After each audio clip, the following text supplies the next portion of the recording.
Muy buenas tardes a todo nuestro pueblo de bien de la patria venezolana y a los profesionales de la comunicación social que han acudido a esta comparecencia ante los medios de comunicación.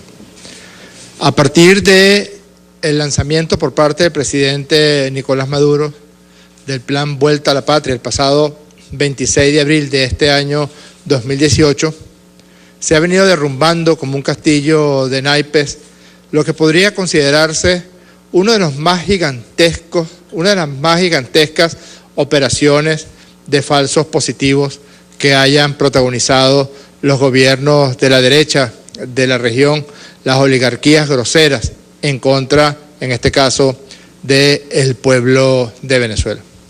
Intentaron instalar un expediente de crisis humanitaria, precisamente países y gobiernos que adolecen de manera profunda de muchísimos de los derechos humanos, de los derechos sociales y de los derechos económicos que garantiza el gobierno bolivariano a todo el pueblo de Venezuela. ¿Con qué objeto? Ya es evidente, ya es obvio que el objeto fue intensificar la agresión multiforme que ha venido desarrollando el gobierno de los Estados Unidos de Norteamérica, desde aquel malhadado decreto, orden ejecutiva de Barack Hussein Obama, declarando a Venezuela una amenaza inusual y extraordinaria, hasta todas las agresiones que se han venido perpetrando en materia económica, todas las iniciativas diplomáticas agresivas contra Venezuela, el desmantelamiento, la destrucción de la Organización de Estados Americanos. Ya ni Almagro cree en la OEA, porque ya ni siquiera hay una agenda de trabajo, ya ni siquiera hay un respeto, digamos, a la formalidad en la convocatoria de reuniones. Ni el destructor de la OEA, Almagro, cree en la OEA. El magnicidio en grado de frustración en contra del presidente constitucional de la República Bolivariana de Venezuela, en contra del alto mando militar, en contra de la primera combatiente, en contra del alto mando político de la Revolución Venezolana. Todas conforman elementos de agresión multiforme para tratar de detener la marcha en paz de nuestra revolución. Yo quiero mostrar un video que bastaría para que pueda darse el pueblo de Venezuela cuenta, y el mundo ojalá refleje lo que ha conformado esta gigantesca estafa alrededor de la llamada crisis migratoria en Venezuela. Fue una gigantesca estafa porque a través de falsos positivos, a través de fake news, a través de manipulación psicológica y mediática, lograron que un grupo de venezolanas y venezolanos atendieran los cantos de sirena. Y fue un desplazamiento inusual. Ya veremos las pruebas de que lo que estoy diciendo es completamente cierto. Porque las venezolanas y los venezolanos que se dirigieron a Colombia, a Perú, a Ecuador, a Chile, por lo general conformaban grupos de personas de la clase media, la llamada clase media venezolana, y salieron de aquí con recursos, con dinero. Es allí lo más repulsivo y asqueroso de esta gigantesca estafa. Vendieron vehículos, vendieron viviendas, porque le habían prometido el oro y el moro en Perú, en Ecuador, en Colombia. Y se encontraron con que fueron en su mayoría estafados. Las supuestas empresas que compraron en su mayoría eran mentiras.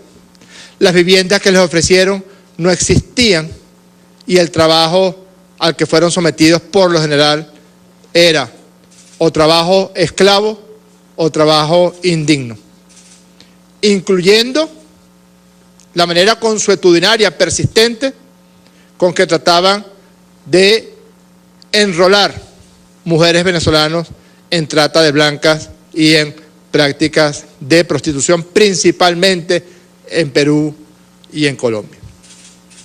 Yo quiero que miremos atentamente Un video que no hizo Telesur, que no hizo Venezolana de Televisión.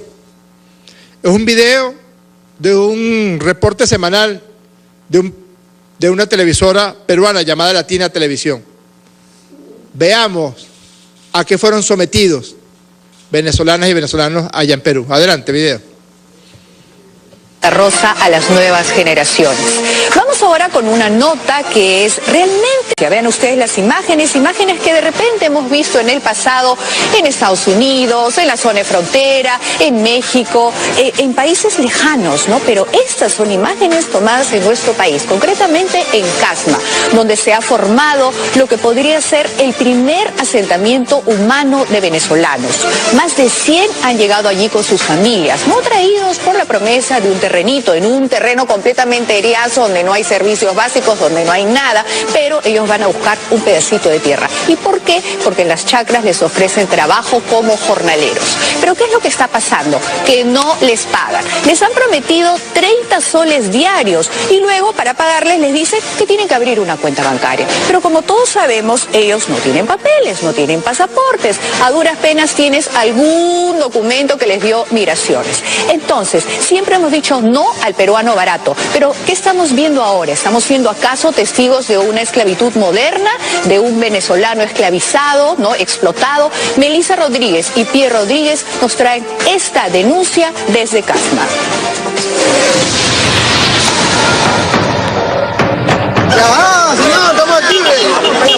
Señor, pero ¿por qué no los deja conversar con nosotros? Señor, por acá. Nosotros queremos hablar con ellos. Igual van a salir. Señor, no se empuje, señor. Se puede herir. Mire, señor, no haga que le metan a esto, ¿yo? Abre, por favor. No se jalen. Abre, quítate, Así nos tratan. Si me empujas te voy a dar un golpe, acá también. Si me llegas a quítate para allá. Póngase para allá. No, no deben salir, no nos pagaron, nos pusieron a trabajar esta semana y no pagaron. No gritan, no dan agua. No dan agua, gritan, obligan a... Estos son los venezolanos que llegaron hasta las chacras de Casma para trabajar en la cosecha de primavera.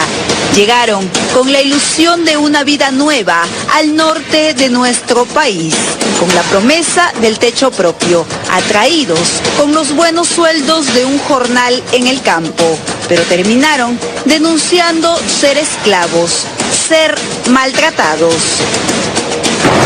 Nos despidieron así, pues no, todos despidieron. Sí, no, todos para afuera, eso fue lo que nos dijeron. Recogen un grupo de venezolanos para que le hagan el trabajo más forzado, porque los peruanos no se lo quieren hacer por la cantidad de plata que están pagando.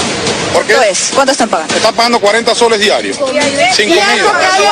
Lo bajaron. Pagan solamente 3.50 y yo soy peruana y no debería de ser así, pues ahora están abusando de ellos porque necesitan trabajar y les están pagando muy poco.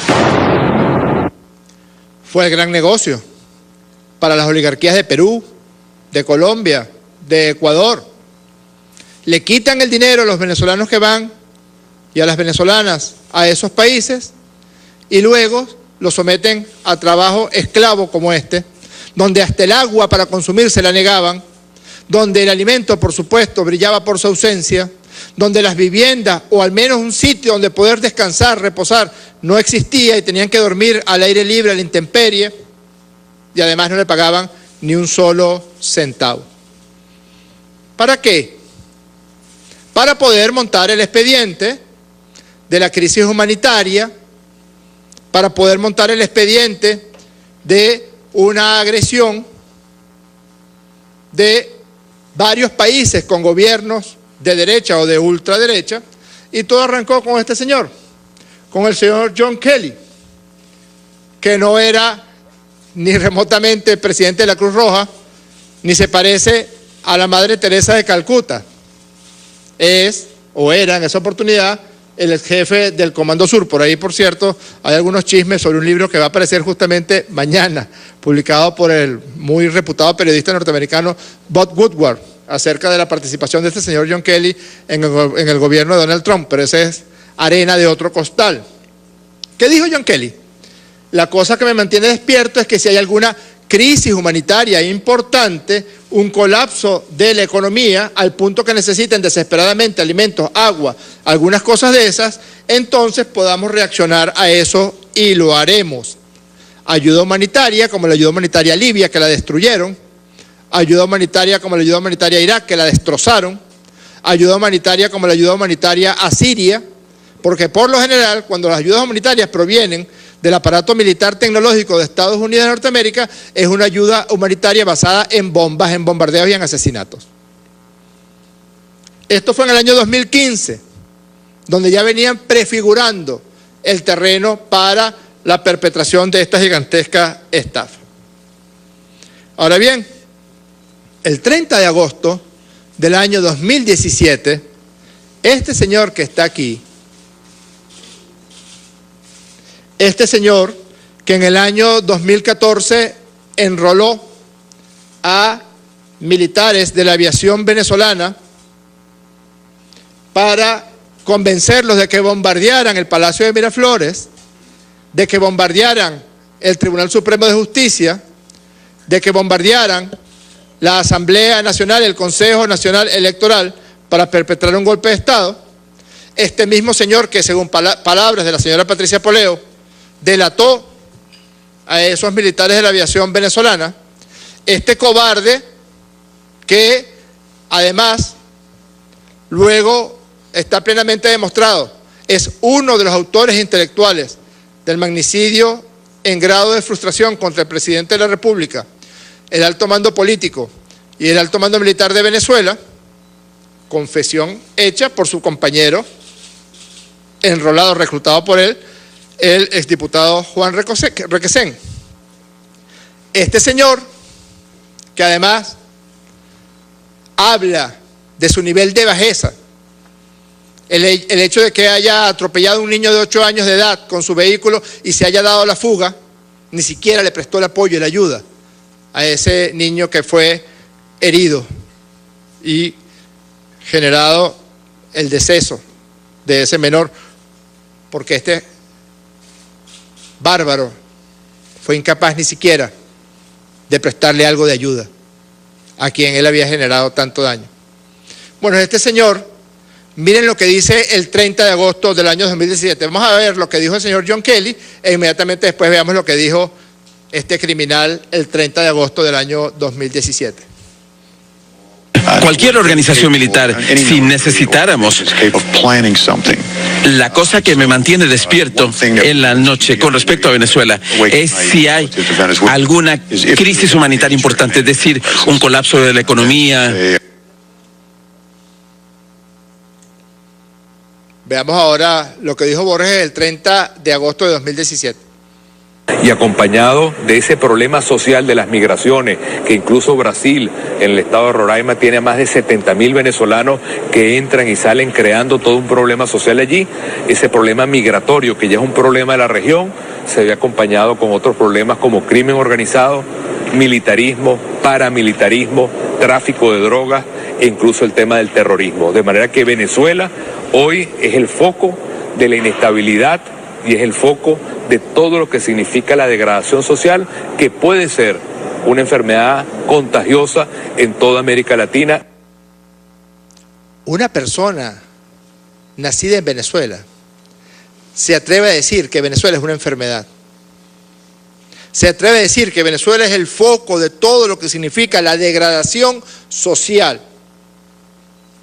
Ni siquiera habla de la oposición, no rescata a la oposición. Algunos de ustedes, periodistas que militan en la oposición, a ustedes también lo incluye. Incluye a todos. No dice el chavismo, no dice el gobierno bolivariano del presidente Nicolás Maduro, no. Dice que Venezuela es una enfermedad, que Venezuela significa toda la degradación social. Y lo dice justamente en agosto del 2017 porque acababa de propinársele una derrota a la violencia que, entre otros, él había planificado entre los meses de marzo y julio del año 2017. Y es justamente con la elección de la Asamblea Nacional Constituyente que se detiene la acción de la violencia y la acción de los violentos. Entonces recuperan el expediente de la crisis humanitaria.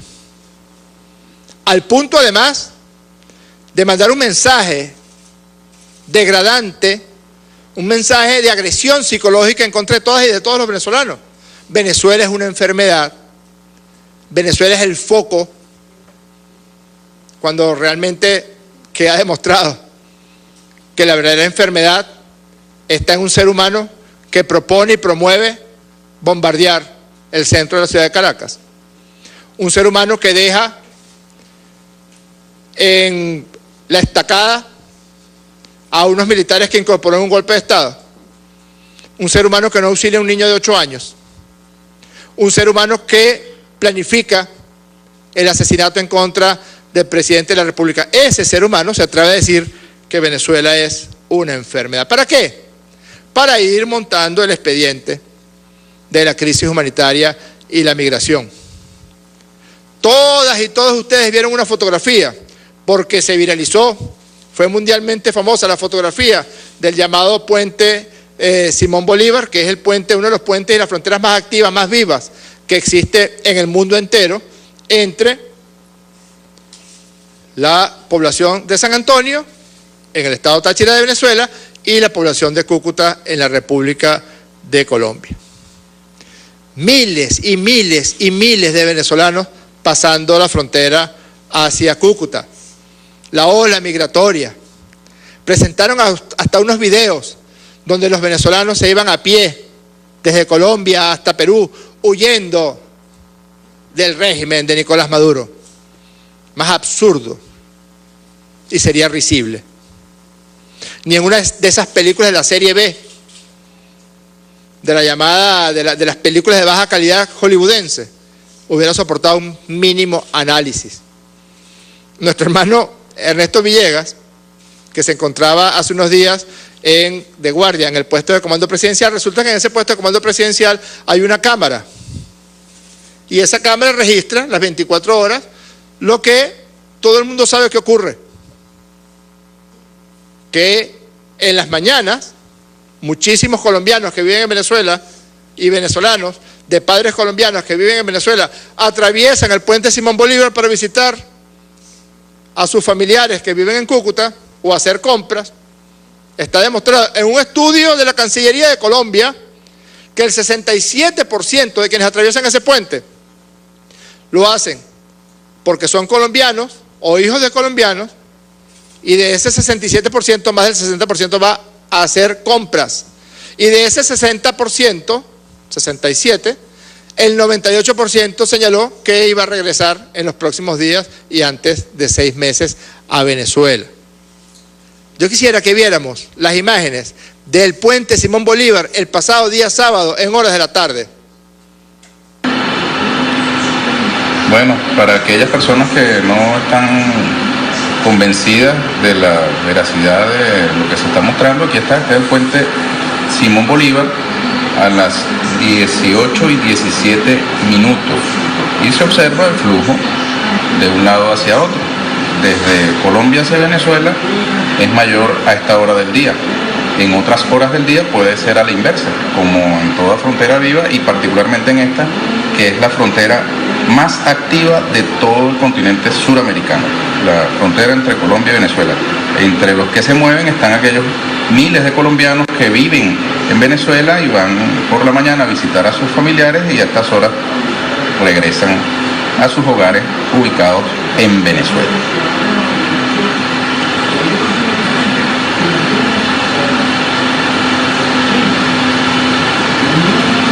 Según lo que dice la BBC, AFP, EFE, El Tiempo, El Espectador, El Mercurio de Chile, si lo que hicieron con el montaje de aquella fotografía en el puente Simón Bolívar es verdad, entonces denunciamos una crisis humanitaria en Colombia en los actuales momentos.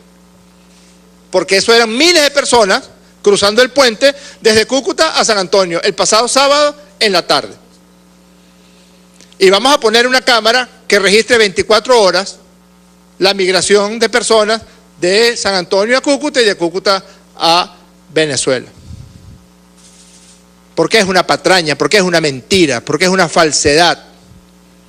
para poder agredir la patria venezolana, para agredir nuestro gentilicio, nuestra condición de seres humanos dignos, soberanos, independientes, que no nos doblegamos a poder alguno. Entonces tienen que inventar patrañas como las que están inventando, para además hacerse de trabajo esclavo. Miren, el mismo Ernesto publicó en su cuenta Twitter un informe de CEPAL firmado por el investigador Luis Ricardo Dávila en el año 1998, en las cercanías de finales del siglo XX. Se llama Fronteras confusas, impactos sociales de la migración.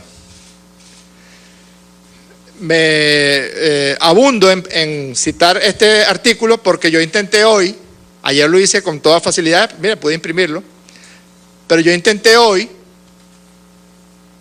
cliqué, como dicen los jóvenes, en el link de este artículo y desapareció de la página de CEPAL. Esperamos que sea un desperfecto técnico y que lo vuelvan a guindar, señores de la página de CEPAL, si son, como ustedes dicen, ser científicos sociales serios. Y señala lo que era la migración colombiana hacia Venezuela en la Cuarta República, donde los colombianos que venían por miles y miles, y luego durante el gobierno de Hugo Chávez y el gobierno de Nicolás Maduro empezaron a venir por cientos de miles cada año, recibieron exclusión por parte de esos gobiernos de la Cuarta República. ¿Y cómo era esa migración colombiana según este estudio de finales del siglo XX? Mira, aquí está. Según la CEPAL, 87% clandestinos, 60% analfabetas, 90% con familia en Colombia y 80% desempleados en Colombia. A esto se le suma la migración producto de la brutal violencia que recrudeció los primeros años del siglo XXI en Colombia. Además de la pobreza, además del desempleo, además de la exclusión, el recrudecimiento de 50 años de guerra en Colombia generó migraciones mayores aún hacia Venezuela. Con la diferencia de que en los gobiernos de Hugo Chávez y de Nicolás Maduro cambió diametralmente el tratamiento hacia esa migración. Y fueron acogidos por nosotros como hermanos. Y no se le pregunta al 17% de mujeres colombianas que paren en nuestra maternidad Concepción Palacio, el 17% del total de camas de la maternidad Concepción Palacio son mujeres colombianas. No se le pregunta de dónde viene, no se le coloca en campamentos de refugiados, no se les somete a trabajo esclavo, se les atiende gratuitamente como hermanas que son. Pero a veces se les ve el tramojo, como decía mucho nuestro comandante Chávez. Por más que se contoneen, siempre se les ve el bojote. Hace unos días, en el diario El País de España, señalan este artículo que dice: precariedad en Perú, la tierra prometida para los venezolanos. ¿Y saben lo que dicen ahí? Que el 65% de los venezolanos que van a Perú son profesionales. 60% de los colombianos en Venezuela vienen en condiciones de absoluta precariedad social. 60% analfabetas, 80% desempleados. Los testimonios que tenemos es que la inmensa mayoría de quienes fueron a Perú, a Ecuador, a Colombia, tenían empleo aquí en Venezuela. La inmensa mayoría con su vivienda. La inmensa mayoría tenía bienes que vendió para ser víctima de esta gigantesca estafa. Miren, el 70% con documentos en regla, pero el 85% trabaja sin contrato, como esas personas sometidas a trabajo esclavo que les mostramos en el primer video.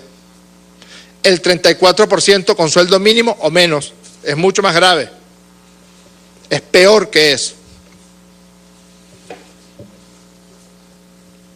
Producto de esa migración masiva de Colombia, uno de los productos es esto.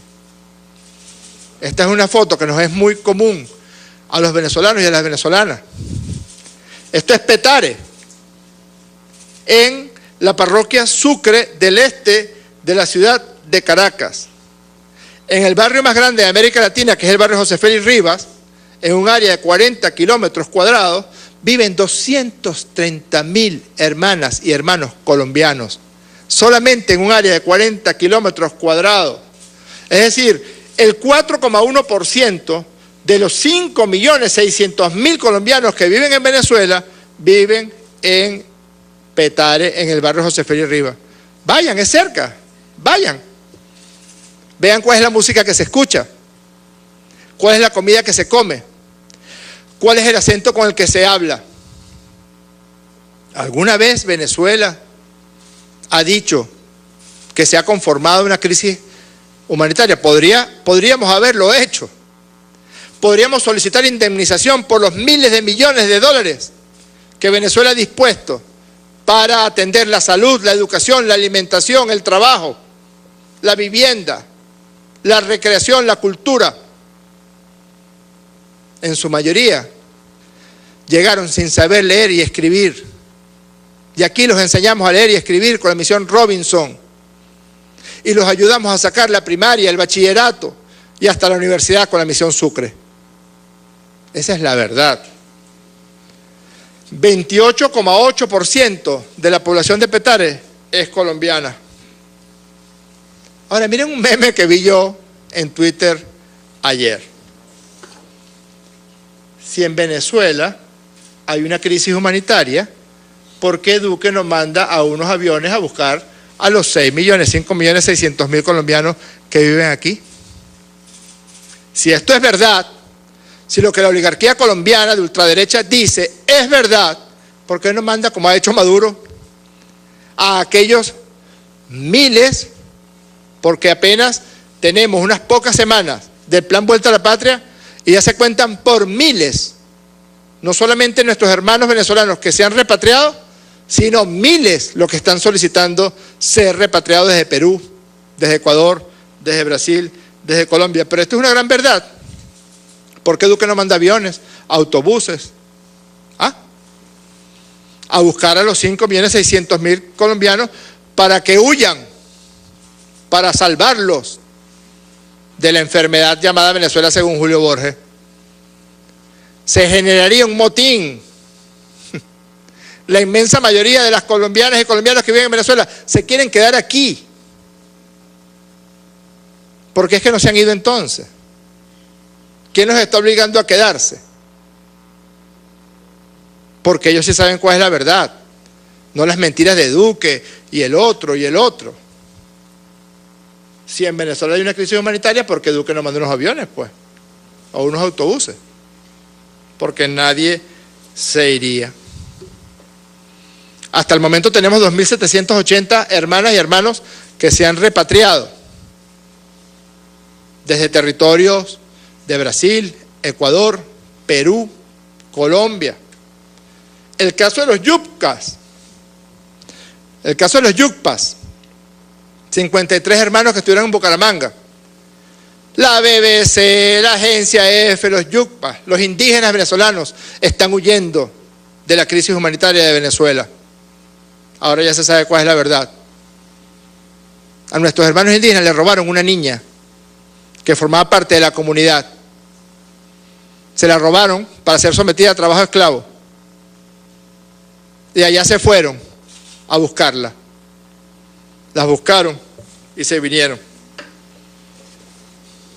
Miren, estas son nuestras médicas y médicos venezolanos atendiendo a nuestros hermanos yucpas.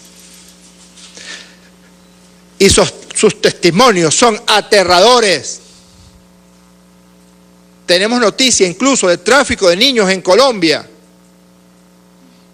E incluso tenemos noticia de que hay bandas mafiosas toleradas a todo lo largo del norte de Santander que buscan mutilar niñas y niños para someterlos a trabajo esclavos de mendigos. Miren lo que dice Juan Martínez. Esto salió publicado en el correo de El Orinoco del 10 de septiembre. A Perú me lo pintaron como un paraíso, pero para mí fue un infierno. Me trataban mal, me pagaban menos del sueldo mínimo. A mi edad no sirve estar aquí, en Perú me refiero. El 100% de los venezolanos y las venezolanas adultos mayores reciben una pensión digna. Yo quiero que veamos, sobre todo para terminar de desmontar esta patraña, esta falsedad, esta inmensa mentira, lo que vivieron venezolanas y venezolanos allá en Perú o en Colombia o en Ecuador. Adelante, video. Sí, es que usted nos acaban de decir que hay alguien de la embajada que ha salido a decir que nos vayamos, que la prensa de Perú se vaya. Deberían de colaborarnos un poquito. ¿Por qué? ¿Qué estamos haciendo? Nosotros también, o sea, si ustedes no sé qué están haciendo, pero... ¿Qué estamos haciendo? Por eso que queremos que nos... Este es su país. Lo que pasa es que yo también anoche vi la televisora peruana y de verdad estaban diciendo que nosotros estamos aquí pagados por el gobierno de Venezuela. Yo no soy chavista, yo no soy... ¿Qué televisora habrá dicho? Pero nosotros no hemos... 4, yo lo vi. Entonces, yo no estoy... Queríamos en todo caso corroborar. Sí, Katia. ¿Por qué usted quiere regresar a su país? Porque aquí estoy pasando también trabajo. Y para pasar trabajo aquí lo paso allá en mi patria, en mi casa. En la casa que yo me sudé y trabajé para estar bien. O sea, yo vine para acá con otras expectativas que no me la... La salud, el niño se me enfermó y no me lo quisieron atender un día que fue. ¿Dónde no lo quisieron atender? Allá en San Juan del Lurigancho. Tuve 2 meses en Perú. Y bueno, decidí regresar porque me di cuenta que había sido un gran error alejarme primeramente de mi familia y segundo, haber ido a ese país. La inseguridad es increíble, el acoso sexual contra las mujeres es horrible y la violencia en contra de los niños también. Mucho se ha denunciado, ¿no? El acoso y la discriminación hacia la mujer venezolana. ¿Me puedes explicar un poco cómo fue cómo se vivieron esas reacciones o ese tipo de discriminaciones hacia la mujer venezolana? Discriminaciones como tal no, pero sí acoso, o sea, persiguen a las mujeres, le hacen muchas propuestas indecentes. En los periódicos hay millones de agencias de anfitrionas que es falso, son puros, cuando vas a la entrevista son puros prostíbulos. Hay casos donde dejan las mujeres ahí secuestradas, muchísimos casos como esos. Si es por mí, lo más pronto posible, ayer mismo regreso. Te explico, no es que nos han tratado muy mal, pero sí ha habido mucha xenofobia, ya poco trabajo. Ya realmente no le quieren dar trabajo a uno porque le están exigiendo muchos requisitos que ya uno no tiene. Aparte de eso, sufrí de un robo el domingo pasado, que me quitaron todas mis cosas. Aquí estaba en un auto lavado, luego pasé a una pollería, pero el trato hacia los venezolanos, por decirlo así, es feo. ¿Qué diferencia cuando los cientos de miles de peruanos vinieron a Venezuela, cómo fueron tratados, cómo fueron atendidos? Los 5.600.000 colombianos y colombianas se integraron tanto a esta patria, que por cierto fue la que le dio la libertad a la República de Colombia, a la República de Perú, a la República del Ecuador, subyugadas como estaban al Imperio Español. Si no hubiera existido Bolívar y los lanceros de nuestros llanos venezolanos, quién sabe si todavía serían colonias de España. Qué diferencia, ¿no? ¿Cómo fueron tratados? También fueron tratados que no se quieren ir.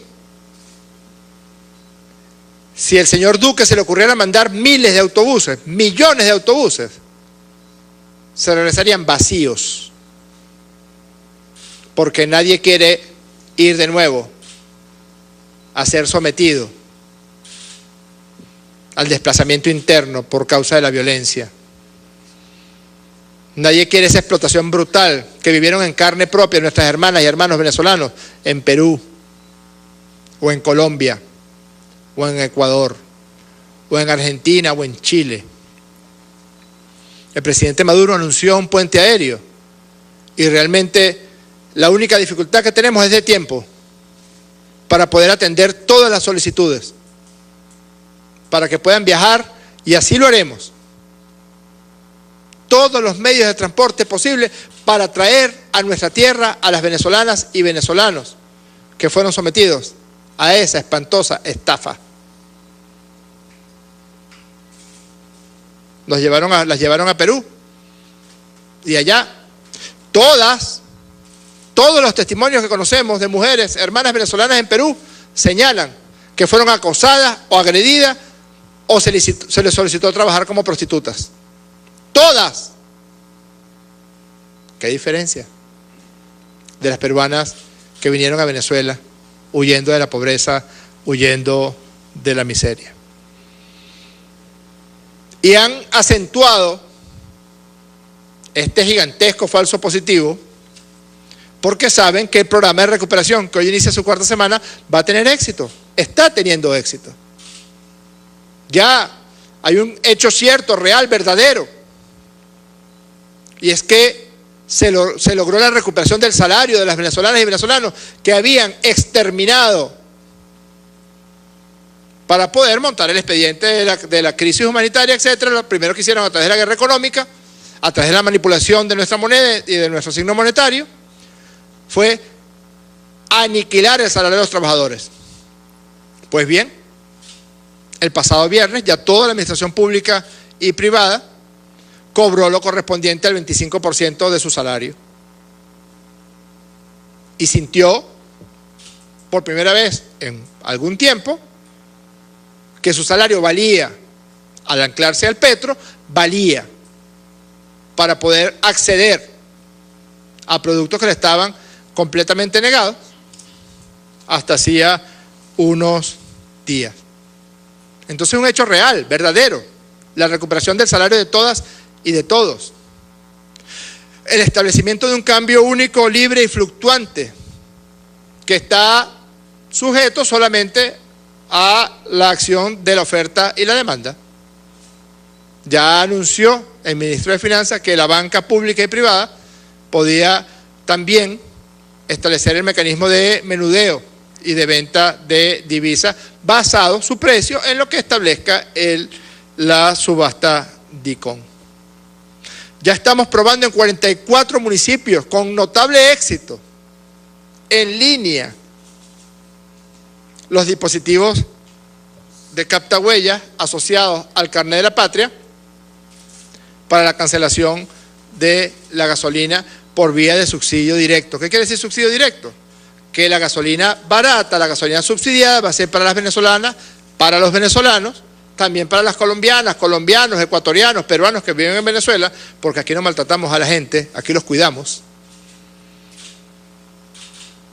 Para ellos también va a haber gasolina subsidiada.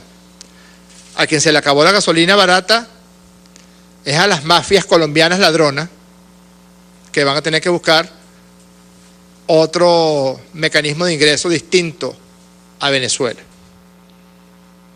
Se están probando con notable éxito, ya sabemos cuántos litros echa cada vehículo que va a la bomba de gasolina en esos 44 municipios en tiempo real, así.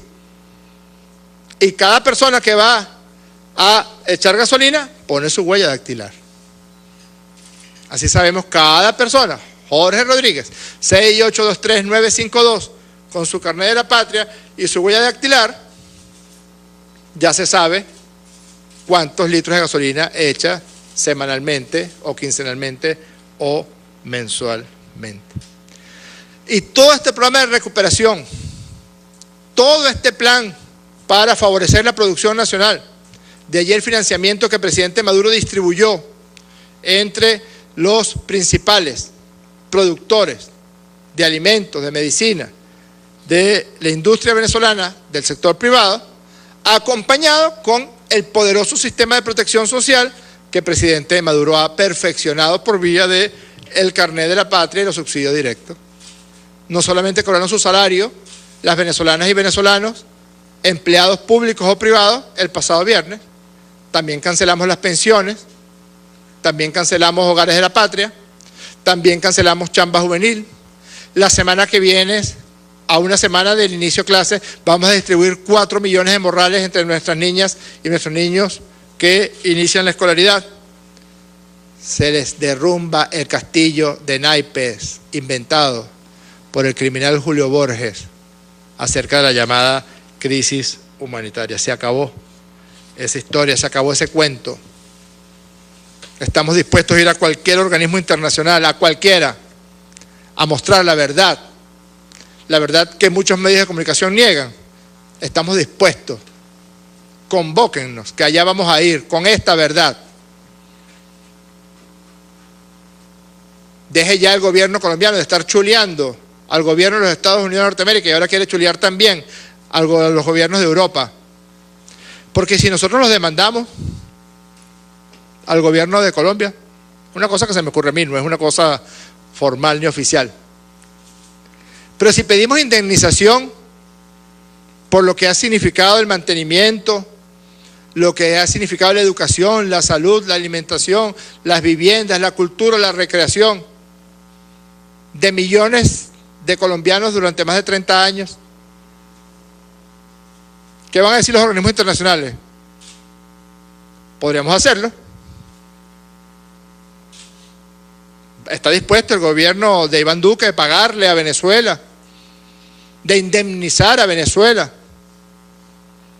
Porque lo que sí está claro es que ni remotamente los hermanos colombianos que viven en Venezuela están dispuestos a irse para allá.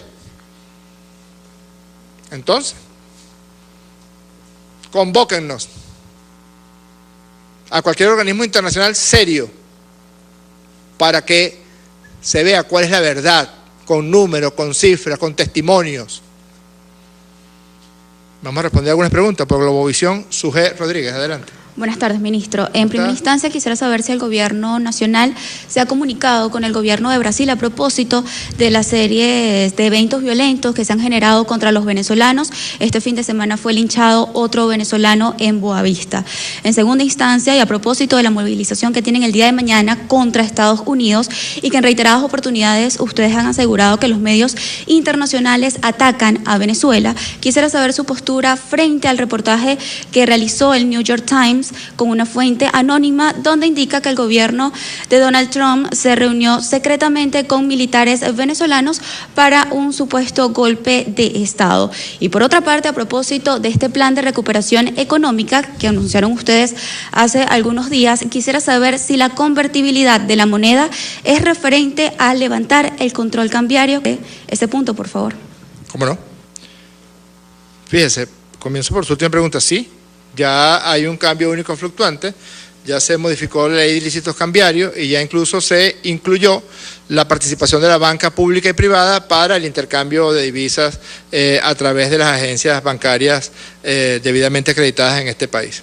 Respecto a su pregunta sobre The New York Times, solamente me permito decirle que a confesión de parte, relevo de pruebas. ¿Cuántas veces no ha denunciado el presidente Nicolás Maduro, el gobierno del presidente Maduro, anteriormente el presidente Chávez, el gobierno del presidente Chávez? ¿Cuántas veces no se denunció la acción injerencista, brutal, criminal de los factores imperiales en contra de Venezuela? Lo dice The New York Times, citando una fuente secreta que participó aparentemente en esas reuniones. ¿Qué van a decir ahora? Porque además los medios de comunicación internacional tienen la costumbre de rápidamente minimizar cualquier denuncia que provenga de la revolución bolivariana. Al magnicidio en grado de frustración contra el presidente Nicolás Maduro lo llaman supuesto magnicidio, supuesto atentado. Algunos hasta se atreven a insinuar que fue un montaje. Pregúntenle, como lo leí en un medio colombiano, y Julio Borges está protegido en Colombia, pregúntenle a Borges si fue un montaje, porque Borges sabe que no fue un montaje, es autor intelectual del magnicidio en grado de frustración. Pregúntenle a Borges, él sabe qué fue lo que hizo, cómo lo hizo, quién lo pagó, qué habló con Santos, qué habló en Estados Unidos, en la comunidad llena de odio de Miami, cuánta plata logró levantar, él lo sabe. Así que es muy sencillo que algunos medios colombianos se puedan responder esa pregunta.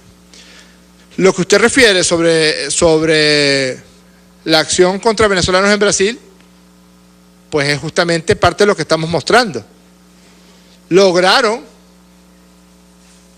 como Borges, imagínense ustedes qué pensará un brasileño cuando ve que una persona nacida en Venezuela, supuestamente un venezolano, dice que Venezuela es una enfermedad.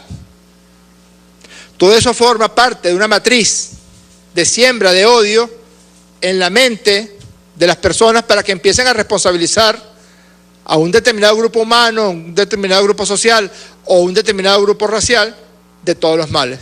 Eso no es nuevo. Con la espantosa crisis económica que vivió Alemania a finales de la década de los 20 y a comienzos de la década del 30, los nazis empezaron a culpar a los judíos de todo, igual que Borges.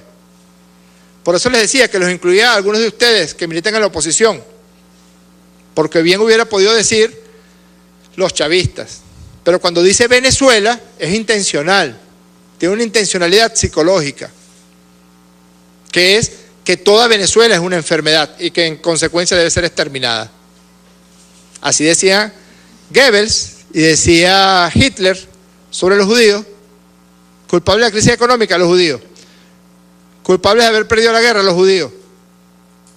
Y miren en lo que terminó eso, 6 millones de hermanas y hermanos judíos fueron asesinados en los campos de concentración de la Alemania nazi.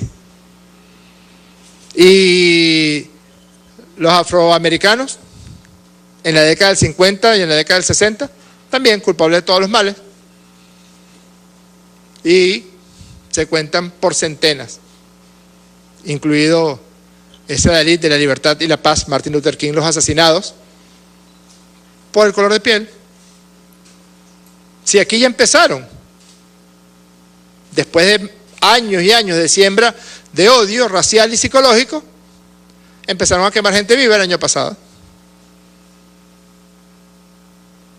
Es intencional. Por eso es que ese venezolano que fue linchado acusado de un homicidio que además no cometió. O el caso del comerciante que fue robado por unos brasileños y la comunidad se lo atribuyó a venezolanos y se generó una situación de violencia. ¿Qué hizo el gobierno del presidente Maduro? Vénganse. 2.437 venezolanos en los últimos 10 días han venido desde el estado de Roraima hacia Venezuela. Vénganse. Aquí tienen su patria. Aquí tienen a sus hermanos y a sus hermanas. Aquí nadie los va a agredir. Aquí nadie los va a someter a trabajo esclavo. Aquí nadie va a mancillar su dignidad como mujeres, por el contrario. Muy por el contrario. Por Televen, Oscar Pineda. Buenas tardes, ministro. Tengo dos preguntas. En primer lugar, este lunes se desarrolló la 39ª sesión del Consejo de Derechos Humanos de la ONU, en donde también participó el canciller de la República, Jorge Arreaza, para tratar el tema humanitario, migratorio en Venezuela. Me gustaría saber cuáles van a ser las próximas medidas que va a llevar a cabo el gobierno en este caso. Y además, en el segundo lugar, tengo que el secretario de la OEA, Luis Almagro, anunció la creación de un grupo de trabajo que llegará a Colombia esta semana para constatar el tema migratorio en Venezuela en la frontera y va a realizar un informe. Me gustaría saber cuál es su posicionamiento al respecto y en este caso cuál puede ser la repercusión de esta visita en el país, considerando que este tema migratorio ha sido de vital interés para el gobierno en los últimos días. Ay, Oscar, si yo pudiera contarle lo que opinan los mismos cancilleres del cartel de Lima sobre Luis Almagro.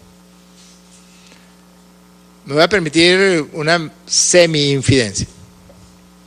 Un canciller de un país perteneciente al cartel de Lima, que estuvo en el grupo de países acompañantes del diálogo en República Dominicana, me dijo: es una vergüenza como Luis Almagro destruyó la OEA. Si eso lo dicen sus aliados del cartel de Lima, yo no puedo decir sino su palabra vaya adelante. Eso no existe. De verdad, la OEA ya no existe, Oscar, en serio. Ni siquiera pueden cumplir con los propios requisitos de funcionamiento interno, como cuántos son los votos para el quórum, cuántos son los votos para aprobar una resolución. Ni siquiera consiguen los votos, ni siquiera para aprobar una bendita resolución. Ese anuncio del secretario Almagro, ¿quién le va a prestar atención si no existe? Es mentira.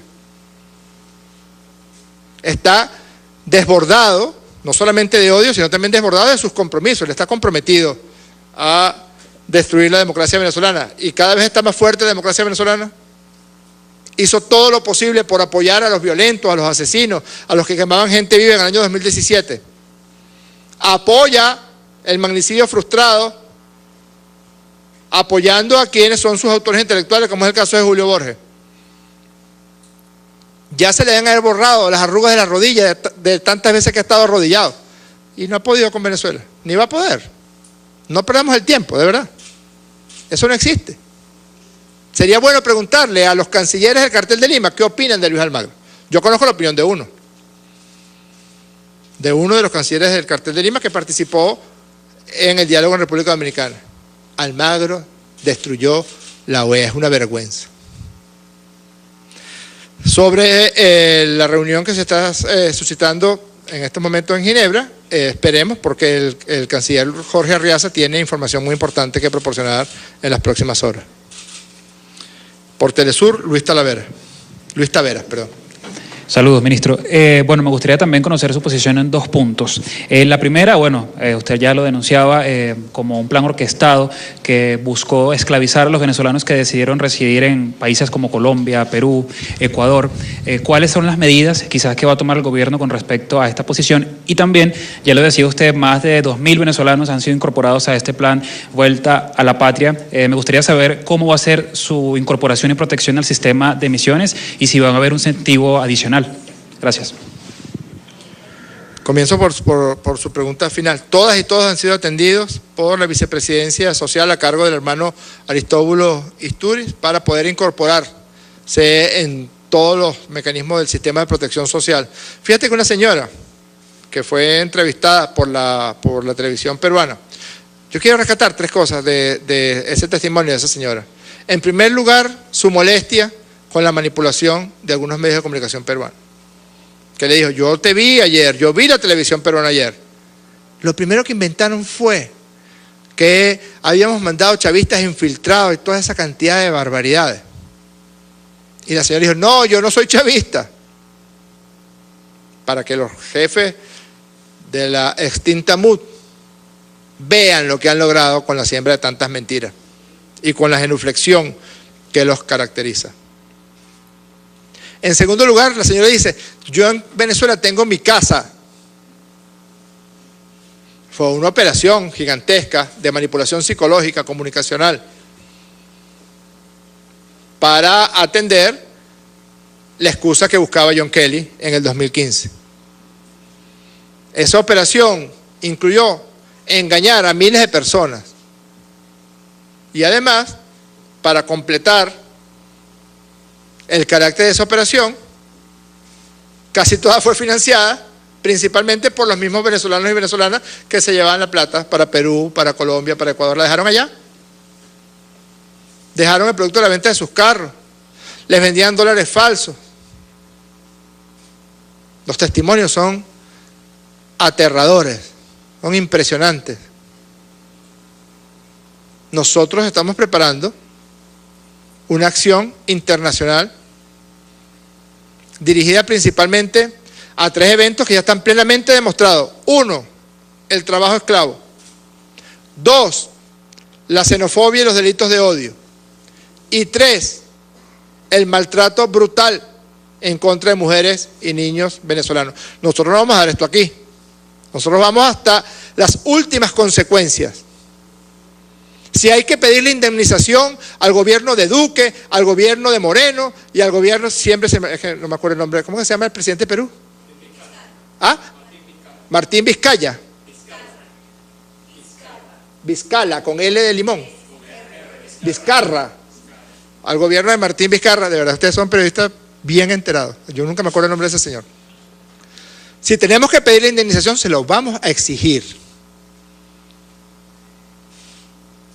¿Querían traer el tema? Bueno, nosotros también. No solamente queremos, lo exigimos. Muchas gracias.